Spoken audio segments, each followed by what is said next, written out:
So Music Stew, my imaginary student, goes to my practice class because this is where I try things out before I assign them to my students, and clicks on classwork to see the assignment. And the first instruction says, watch the Get Loopy YouTube video first. That's what you're doing right now. So it's called Getting Loopy, Blank Screen Syndrome No More, because many students, when they first start a Soundtrap assignment, they just look at that screen like, what should I do? So Soundtrap has made some changes, and now all you have to do is click on the link in the assignment. And because you've already logged into it this year, it will remember you. If for any reason it doesn't remember you, always choose log in with Google. So what are loops in Soundtrap?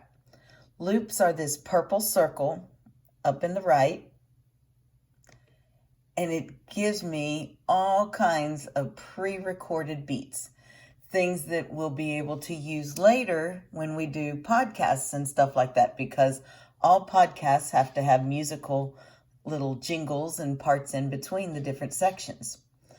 So the first thing I always do is click on the X, because that gives me no filters. It helps me just see any possibilities. And this assignment that was created for you when you clicked on the link is blank except for a few things. There is a tempo down at the bottom. Tempo is how fast the beat is going to go. If you feel like things sound a little weird, just slow the tempo down a little bit. Then right next to that is something called a metronome. The metronome was made by a music teacher back hundreds and thousands of years ago. And it's nice if you want to record piano stuff in, but it's best if you turn it off for this. Now, what makes a good loop? Well, for a good loop, I like to have something with drums, something with bass, and something with guitar. So you can just search for those separate things. I even did a thing one time where I listed a bunch of guitars and a bunch of piano and a bunch of drums and a bunch of bass, and I just rolled a dice and picked stuff randomly, and it was crazy how things worked. But here's a little trick about Soundtrap. If you find something that you like the name of, like I think that this one sound has a funny name. It's called Yo, What Up, Hoodie.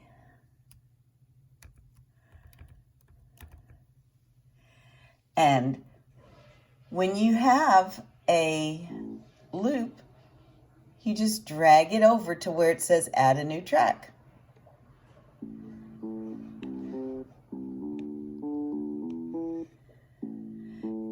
And so I thought, oh, that sounds kind of fun.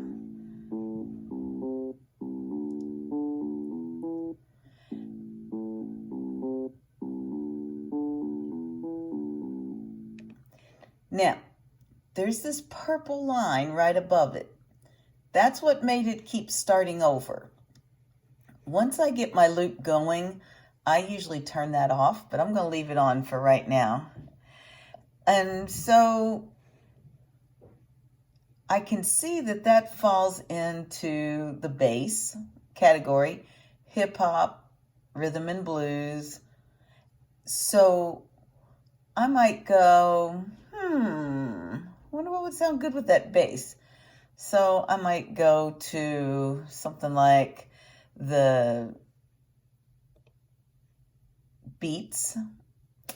And let's see. Look at this. It gave me suggestions. So I'm going to try this hip hop one. If I don't like it, I can always change it.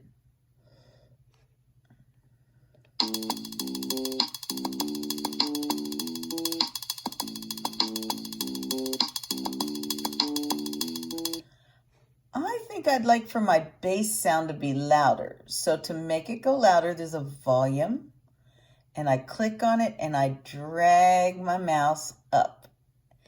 And I don't know if you'll be able to see it, but the volume actually went louder when I did that. Let's see what that sounds like. Now it also gives me a beat called Old Warehouse. That sounds like kind of cool.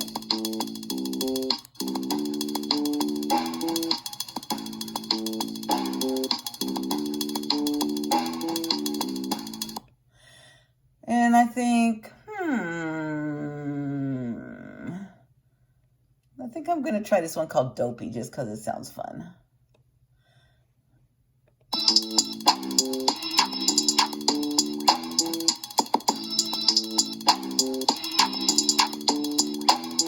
So I can just take some of their top picks and put things together. Now, to me, that one sounds like it's got a little too much going on. So I might want to pick a couple more beats and then just play around with them. So I'm going to mute everything except that first bass that I had. And I muted it by clicking the little speaker. Okay, so now I've got my little bass going.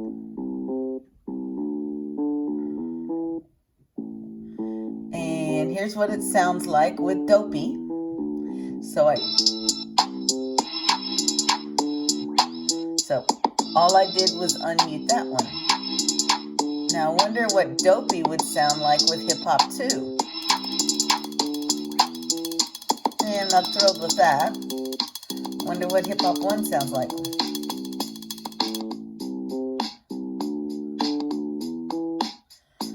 So I wonder what the bottom would sound like with Dopey.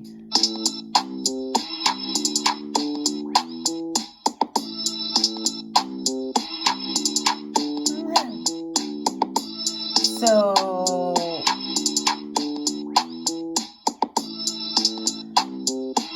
I'm going to try to find a little piano to go with it. So I'm just going to do a search for piano. And I'll just go with one of them that they say. This is not an exact science. It's more just playing around with it. Now I wonder what that sounds like together.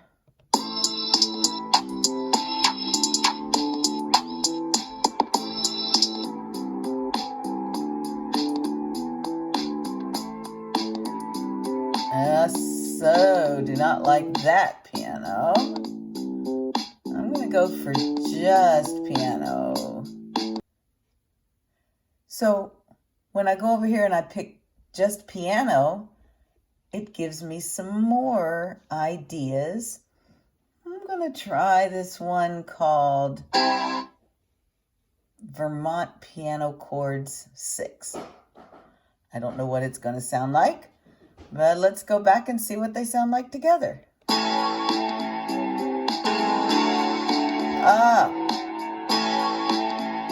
That was a hot mess. So let's try this one.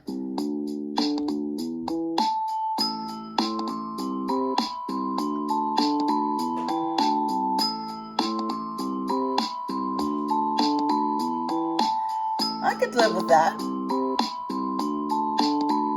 Now, to me, that piano thing is a little loud. So to make the volume go softer, I click on it and I pull my mouse down and the volume goes a little softer. Now, I'm going to go back to this old warehouse thing. I kind of like that.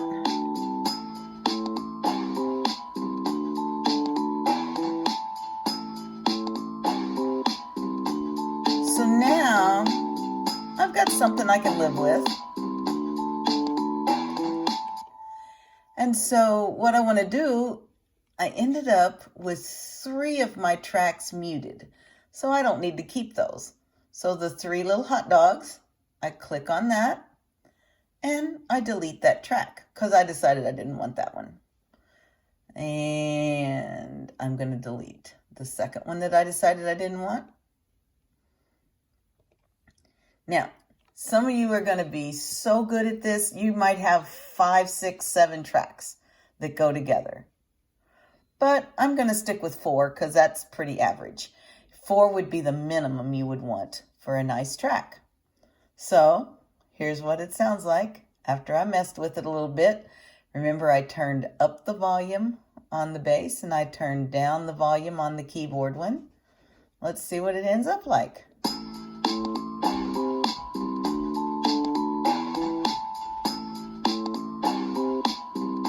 Okay, I can live with that.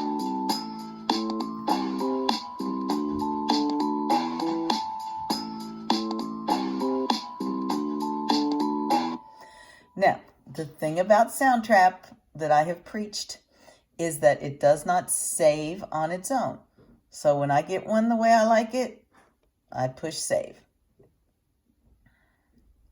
That way I don't lose anything. Now, your assignment said to come up with at least 3 different things. So you're like, oh my gosh, that made my head hurt just to do that one. So I'm going to skip a box and I'm going to click right there. And the main thing is I'm not going to put it beside what I've already got. I'm going to put it below. If I try to put it next to one of these that I've already got, it's going to foul up everything from before there. So I saw something that, as I was going through them, said 808. Well, back way before you and your parents were born in the 80s, there was this drum machine made by a company called Roland called a TR-808. So if I just click 808, I get all kinds of things that have 808 in them. The other thing that's cool about Soundtrap is that if you find things that have the same name, they're going to play nice together. So when I want to start in the middle and work on a new section, remember that little loop friend that we had? That has to get turned off at this point. So the way I took it off, there was a little purple cycle thing, and I clicked it and it is no longer purple. So now I'm ready to start in this new section with my 808 bass that I put down. I might like it, I might not, I don't know yet. Get rid of one of those tracks and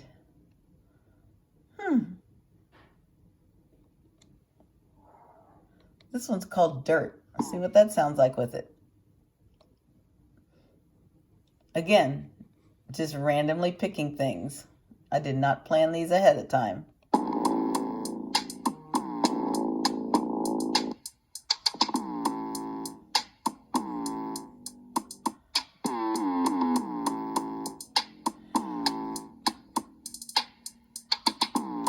So something you might know if you play in a band is that guitar players have what they call their clean channel and their dirty channel. So that one's got some distortion in it because it's a dirt channel. It's a dirty channel. All right. And then, I don't know, I'll just try one more and see what it ends up like.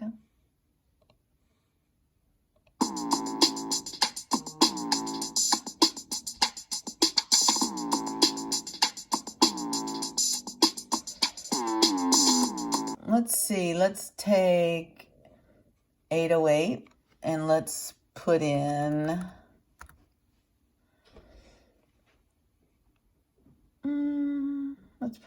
guitar, see what we get. Okay, let's try this one, see if they play nice together.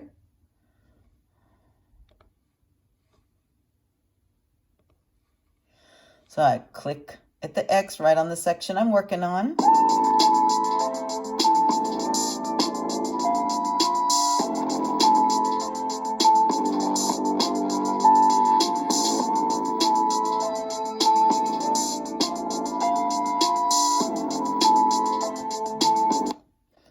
All right, so this is the process. It's not an exact science. I'm going to leave it at this because y'all are going to be sick of watching a video of me playing around with it. I just wanted to show you what to do. Now, if I want to go all the way back to the beginning and play both of my things, I could just hit the back button and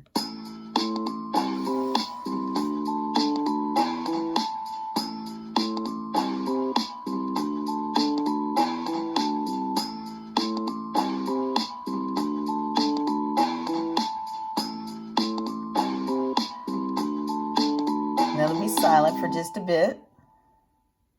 You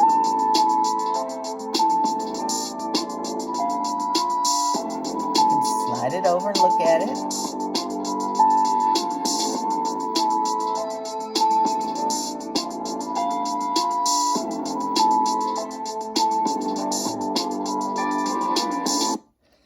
And then when I start my third one, I just skip a box and I repeat the entire process.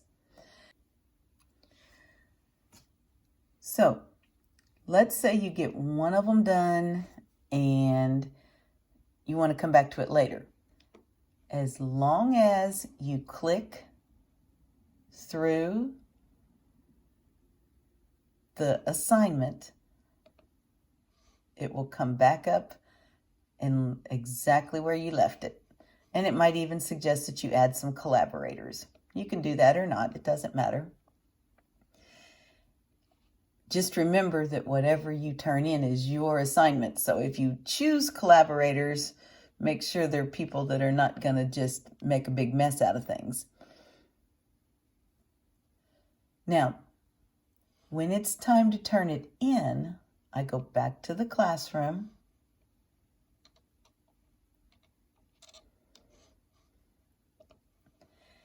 And I'm going to say mark as done. Now, it's not done until you've done at least 3 of these. I only did 2 in the sample. Mark as done. It'll say you didn't attach work. I do mark as done a second time. All that does is tells me that you're finished with it and you're ready. This is what I see. I have a folder with your class and your assignment. And when I open it, Music Stew, it gives me the name of it and your name. And then I click Studio. And it pulls up your work exactly like you did it. So it's really easy to turn it in. As long as you save your work, you don't have to do anything. And you go to the Google Classroom to tell me that you're finished with it and it's ready to turn in. I'm going to just end with showing you some that I put together that I gave some thought to. And so this might be my potential assignment that I turned in. This was the one I did where I had random guitar and different sounds. And by rolling dice, I picked them. And then I just kept narrowing it down. So here's some more samples.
to stop it myself because the loops are turned off.